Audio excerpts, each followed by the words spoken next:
Ebuja ma akwa aba emfa mumra Adom TV so Sedea Etea Nie adwumadie so enene mesane abo mpunimpo a yeba bedi Ghana ho enkomo na wotwe betwe mu se wankasa onim ye ko dwaman so ekohwe senea enoma bo no ekosoro ni ade over the same week no na wonim se NPP amanyoku omu enomo buman uko regions ahodo constituencies ahodo polling stations ahodo na omu ye elections na wankasa wonim se across the region pocket of violence we see ha mentiasie yatam konwa totoato atwene ne ade dodo no esi ewo regions any constituencies ahodo nyina mukopie mu Asante region saa na ebisi ye uko northern region western north ne ade noma aba ukopie mu western north to be specific some of the constituencies members of parliament Etunya Babontin ababa accuse the national and as a regional chairman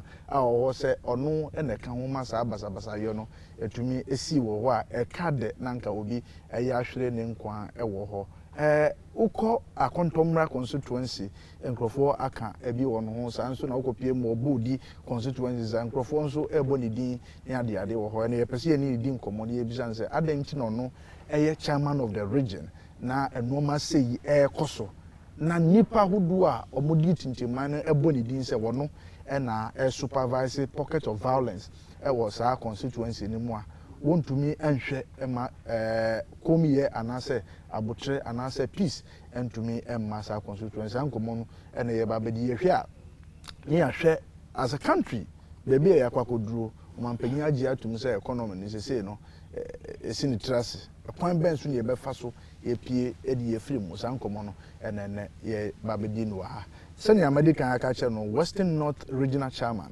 Williams Assuah ono na nemi ni babedi nkomo ni ebisa no because ono na nsam dodo na ye ka edi afa no chairman bibi aboko na regions nzo bibi aboko region asumje o hosisia na chairman sese no abanuma so wie and sese aban region ya to ni nyina wie aka 5 polling stations per and we better next week because of some misunderstanding but you resolve the better next week only 5 polling stations here we okay come on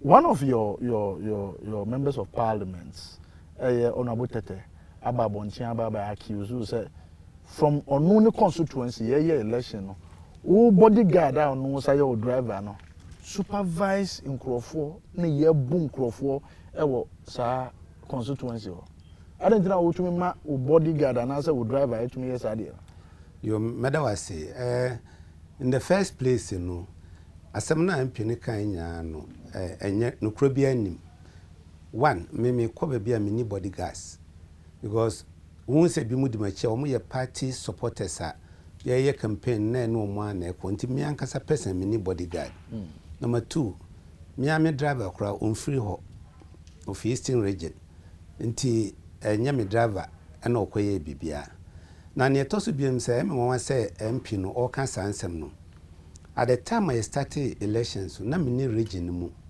vat me manager ba kwa me na adwuma over 20 years o ka baby last year nti time I be started eyina na say besie no na e buy nti na me ni region mu nti by my nature no obi o region me abemu say I'm not a violent person obi so obi a obeka kiro na background na wo say MP na ankasa no tema me contest me election in 2019 no support me me opponent ye to abani wie no me ye bibia say ye nyina anka mum because election there I don't expect say obia ebe support obia be support 100% but still anu na woni me ewo saa wonchu no nti almost started say me my regional rep say ye to abana ye wo regional rep obe chair election committee no ulman be fan Ramadan of baby ni the man is about 75 years o nani afipa e wona wo chair contromrade no nti me wo ha na menya report say misunderstanding bi wo say papa no o Tete aye MP no okoka chair ni say won fi ni constituency ho a bibia beto no bia no ontimi enya ho hwe na ulman so na of course we're a bit worried. Misuna mo Accra and I'm catching say okay. Sana chedia any free ho. But MP no kono. Ono ni secretary ye friend Hariado ono kono o frame enwumre say MP no say oba be crash nkofo bi wo ho na ebi mu asate kuntokwa. On say election do so obviously there will be some misunderstanding. Yeah. But opportunity against I see seminar me organize some kwesa, which is not true. I didn't know me general election pa ye NDC contest. My yes I dem na yankasa within our party na me organize. Nti me pese me ma oti asese no kan no krobia anim. Senye yanka metumi show pictures a obi a owo akontoma ha omo pipe no ne car windscreen ebo nkrofo na wane ma wo yesa no MP no ana ma ede na hu say MP no na o say boy na ye papa ne car no ono oni MP no oni ni side that's the story. Okay. Oni ni side na ono kweyesa no enam say boys na ho no e mobilize say omso ntrama MP no ehuru because common elections, police station election, it shouldn't result into violence. No. So, until almost mobilize, and I'm catch a regional minister, me bonamane, any regional police commander, say, yes, so suddenly you should stop it immediately. Answer, it will get out of hand. Now, my main go back, Kakra, election, no, member of parliament, a member of the committee. Yeah. But say, only one rep, ekam. MP no eko criticize scene no ono no started say no started no matter about 1/3 no akọ say ono abedi anima akoto abano which is not right started no apamo me chairman nam de no call ho no na boys say omo so omo ntra ho because enya sa na arrangement niti ono MP na pamo election committee chairman no fio ye friend Ramadan mabodi ano bad report no onya fi ho chairman no frame me and on tip chairman no papa nso na nya finti na so free eho ofi akontoma na oba babie ni back nti ba sa na boys na omo so posu omo prese ombema omo nkofo nso contest no they also mobilize. That's the information I got and omo so omo premier MP no enni anim say ono na obe conduct election ko nya sanity. So this brought all this confusion, but at the end of the day no me frɛ babie ni MCE na mka chense onu momunko na omunko conduct election. Nti all in all no the MC no baby no he was able to do the election basabasa be ante bibia biem. Nti eye personal dislike and MP no owo mame only MP ni every me there me say my from say we have 3 MPs. Baby ni MP friend Alfred Obimboate. Yes. When me so close Dr. Kokwefri, when we are so close. So why is it that Onunkwa onye because he supported my candidates and why I'm winning to know? Sir, bitterness no. There's this notion, sir.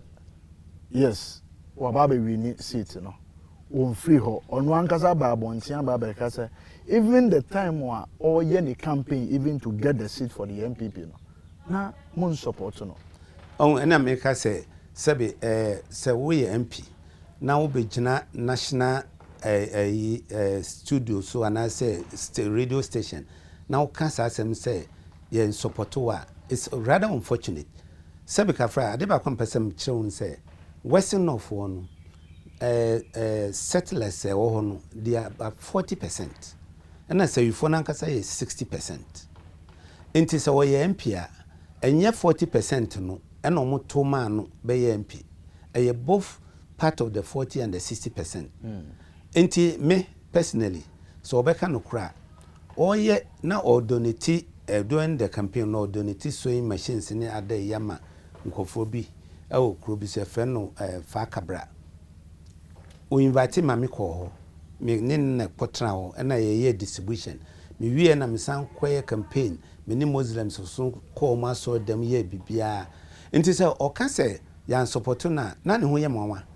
Me ankasa on my own nkofo bi frame say on person mo boa me MPC no omo diska ma me de ni de akoma no nyoma bia ba ya se me de ma no me de bibia ma no but the whole say he doesn't simply like me say me ma be chairman to the sense of me obi share me t-shirt or say I don't wash my time for t-shirt obi or constituency executive now to me catch I don't wash my time for t-shirt or can wo a station be so I don't want to mention the station you know it say or buy no your man position be I don't know say what is asem na your man position be or president to cry in the Sanka no general secretary why am I say all these issues happen in our constituency no or per se anko party form penny for money or bo more money who so much to anomombia nti na anko per se kwa bank esi me na chief of staff ko hia na nka wo kan sansem we nyina che no but the opportunity no wanya this is a member of parliament or can say wanya opportunity it's no mean a person yes so wanya metumi aka say sabe enya no kura na o kanu chief of say wako abankesim so beto chairman penny Beka say yema unhunu he's a member of parliament yes and you think say presidency Beka say yema unhunu and chief of staff betumi aka say yema unhunu nti on say o kasa o pese o indict mpanufo ewo presidency wo which is not right we general secretary kura ho you accuse him say o hwehwe no so a unhunu it means there is something wrong with him the way he goes about the nyoma chief of staff your mama be as boy or bad time every day bia se bia immediate kura that day na unhu na obetimi schedule time bia ma say sisi am I busy nti o kina na o kina chibra ye nyina se me regional chairman enye se me fiti am se pese me hu president na aka say oh chairman ene ko hu no me book appointment e be ma me time na ma ko hu no in the same way we MP a saa na obeko through the process nti nsem o ka na obae no ye man no position bia na enye say president ye bae wo waye o deputy regional minister your first term e wo Western North was your son your member of board e wo boss nti ufi say edem bi na say ye wo ka say wo ye man opposition ye man wo say honorable nipa no aba bontia wa be ka say oni position bia o win in 2016 2020 we win o say ye man position bia so why are you saying you say me say me na me catch you say me na me catch you say after 2017 yes. January no he was appointed a deputy to Honorable Aboyi Jedu deputy regional minister biso bia is a fact and na yes I am no member of board member our boss na your second term na bia wunya sa akonya na you timi nkwabontim men portray to the whole country as if say the president has neglected you na in any case no omo to abama president obey president over 6 million Ghanaians no sabe president obetia ma obi position is it possible it's a simple logic is he nyama hu ni say he wants to blackmail the government in the sense say we who say MPs na wo parliament ni so nti se obi MP a se be anya omu nyina ono no pese okeka no say ene ya nhwe me a me so metwe me ho na chese ba no ho akire no because ya deputy regional minister that ya san your board member currently parliament kwa we second what do you call it, vice chairman on roads and committee on roads and transport so what do you want again a contemporary seat no a seat bia enye a seat enti say esese obre no ho ase na oni ye nyina bom ye adwuma no but the way he is going no I'm afraid one way adachi a seat no problem beba ho because untimi can say wona wabre ewo a contemporary seat no ho waton ojapade party nsem ye nka ne nya wa bonte ne o kan nya anya no kure minim panufo a omoboa no omo sofa e di omo resources boa no ansa na o timi awo ne seat no na dia pade be no ton e ni ye a wo ye in the constituency ti se sani akasa wo kan wo pese wo kire se ni kasa na wo kasa na emmoa party no in any way do you foresee that character standing on the ticket of NPP so sakwa kopia kunya obesa stand but you benya problem so one between now and that time no so one to tune nyoma ya obenya problem because ono aye na dwen say ense so be a contest no na a gentleman be wo US or ampem da ku bi na ampem da ku no wonim no I know him ampem da ku no oni wa ye adwuma pen ampem da ku ma me ma background 2016 enyem na me regional chairman ampem da ku no be support tetepa In fact, US or no ampenda kon cry a first vice Ohio US chapter. Okay. NPP. Into ono omo US no Ohio no they organize and the resources through ampendakon. And all the bebo atete. 2020 elections what the forecast what to motorbikes HMA constituency will be a t-shirt. But as one make a John Bodu or Humpona or hand over cars and ma party no. Of course you wear no or Jane cars no. Inti tete no why Panaroid ofi say the way a guy no so efi constituency ho no. Na dwen so baba be contest no. Pese we odwuma yi a you don't have to be afraid. So what I say as an MP so we odwuma yi a me sure say edu so ankofo na be ka say oh ye matete nko bi. Say ye wo MPs be omakobe 4 times. Omakobe 5 times. So why are you now trying to create the impression say would the ancestor will be contested? But Chama, is it not to say Sir Ampem Dakono say what the chairman and the Buffy money chairman ye free into no MP so say senior worker no say enya dia MP no one we share that ye free and say mummy muti adwa nwoma so enko ye say oh as chairman and Ampem Dako ye free into no the chairman will look for a way of so be squeeze ya na Ampem Dako ababetu no. I personally may no me operate because something that couldn't ba na polling station executive some no be kwakoto abanama candidate no so mo ba no mfi say tete na dwuma waye no eso omoni a regardless of who is coming no ombeto ama nti media se na mekan no earlier on ono no se osesa no suban na obre no ho ase a say mpini mo ma no ho so kakra mpini ma no ho ahoma so aba no ne so it's a fact wo ma no ho so enyem na meka opa wo de Constituency na kobisa ahimfo bi kwa frame aka chem say ona botete ma no ho so yes ahimfo bi frame aka chem say yankasa nche na edu so a obenya problem and I can see it coming say ono na dwen say office say one win seat no 2 times nti ense say obi a contest no na say sample ne beba so nya kwan bi fa so a obeka obi abomudin de Constituency and a region. Now maybe a regional chairman. Now if you don't respect me as a regional chairman, do you expect me say me so we maybe a metawachi? So chairman, you agree say we need to of course, I won't deny that. It takes 2 to tango. Nipa mienu na kabom na omutim eyade.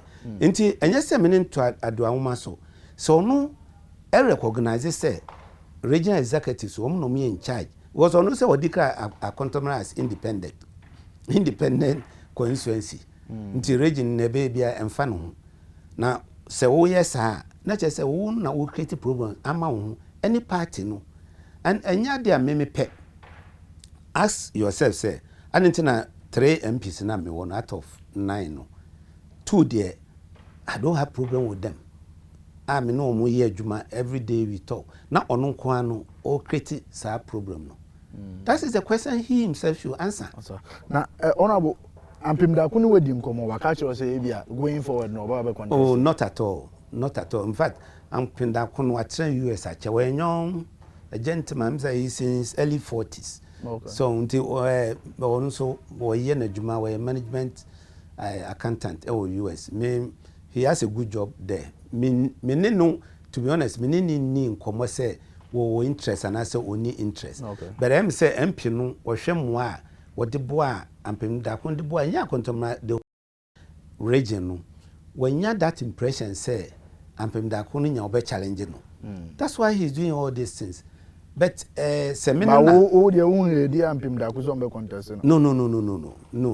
In fact, eni majum kra. But ono tete no say ni sa posture no say osesa na dwan yenya transia we can all support him, but of course edu suna Ampem Dako no ba say obeba contest a enya me na me stop no because say na me kan no party no say biem ama obia contest na ye say ye ma we akọ ye benya problem ye ma obia contest ni obenwone no awone wolusu a na wolusu eno na beboa party no. The chairman sa wetimi wakame we yesi we ya bu obi nkrofo bi akwa kofa DC ye mia ne kon yesi ne kon ye ne ya ne ade a ekoso e wo mo region mo be yede no mo aso ano I say I don't support criminality. So the fact say ye party adwuma no enkyere say wo de mra be hye wonsam na waye bibi sa asem no e wo police for nsam at the moment. DC no current DC ne car and allegedly they say omode kwa kidnap former DC they no kwa driver anajo fa ewuram kopie another constituency current DC car in fact the car has been impounded. It's a regional police. I wouldn't say car no yeah the current DC in current DC in the car investigating in fact can come impoundo a police station this is now official vehicle and no the quiet side no. I'm not saying say this is na or no or release car or yeah and also nim who be but of course say wo car we use wo driver na obi dia could di sa ayina he has to explain circumstances the man ba sa me person may interfere in the investigation but the car no the quiet side no. Now the question is who obi tinfie na mo ko kidnap no na me am wananka ninkwa o hwe no nkwa na anka ye wasem kese on our hands. Chama we regional chairman nsem we nyina ba so no odi DC na akasa oni former DC na akasa MP a ono so e wo saa issue no wa friend personal as obi a we the elder in the region wa friend we mu nyina ne o makasa. Yes, me metu ho anamon on say I say me no se me friend no na oba ye ka say asem obi fi say me bias because of the underlying the amount. So me escalate issue no ma General Secretary John Bodu.